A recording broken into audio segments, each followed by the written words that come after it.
So I just saw the New Mutants and it wasn't amazing, but it was pretty fun. It's a movie that's pretty much a big identity crisis, and I've heard it's been delayed and had a little trouble in production, but the end product wasn't awful. It's only an hour and a half, so I feel like they probably cut some stuff out, but a lot of what they left in was at least visually pleasing.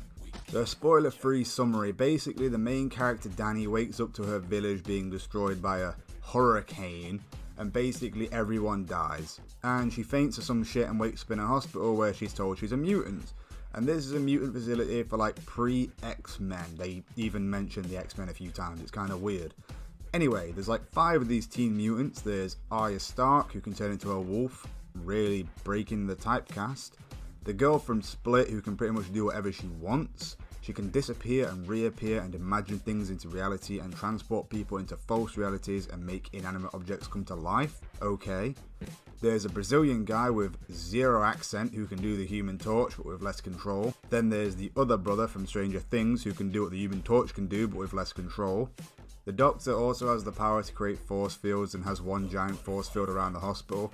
And the main girl's power is linked to the plot, so I can't really tell you what it is, but it's probably one of the most fun powers I've seen in a superhero movie. So pretty much all the Doctor does is monitor them and does like group activities and shit, but it seems like most of the mutants don't even like her anyway, nor like each other.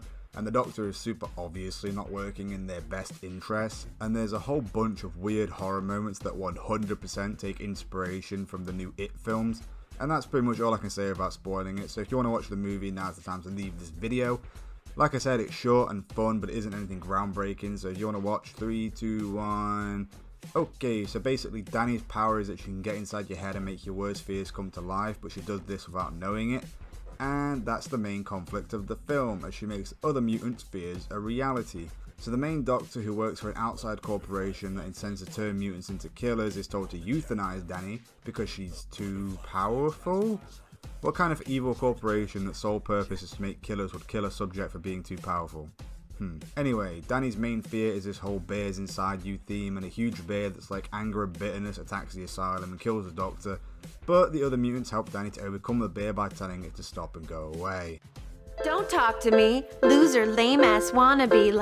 Then the mutants leave the now unshielded hospital and the movie ends. I thought the final battle was pretty subdued. I know it's a giant bear, but they've made the mutants seem super powerful. Like, I feel like no matter how big a bear is, surely it isn't fireproof. And since we saw Ileana take Danny into a different realm earlier in the movie, would it not be possible for her to just beam the bear into a different place? I haven't read any of the source material, so I don't know the extent of her powers, but she did it with Danny, and you see glimpses of the other world when she's dueling the bear. So I kind of assume that she would just send it to the fucking center of the earth and that would be that. Also, since Ileana can disappear and reappear in a different place, why doesn't she just disappear and reappear on the other side of the force field and escape? There's a whole bunch of things like this that really should have been thought of, like why is the grass and all the other plants inside the force field alive when they've been deprived of water for probably years? Why does Rain tell Danny that no one knows what Roberto's power is, but then immediately knows what Roberto's power is when the fire alarms go off? Why does the guy from Latin America speak like he's an American high schooler and not someone whose first language is Portuguese? Oh, and by the way, the accents are so inconsistent. It's almost like a parody. Rain and Sam's especially are so varied, it's not great. I also don't understand how this could all be ran by one woman. Does she not have a home to go to, or at least a bed? We only ever see her sleeping in a fucking chair. Does the shield go down as she leaves? And not to be that guy, but if you put a camera in the room of 5 pubescent teenagers, you're gonna see some things you don't want to see.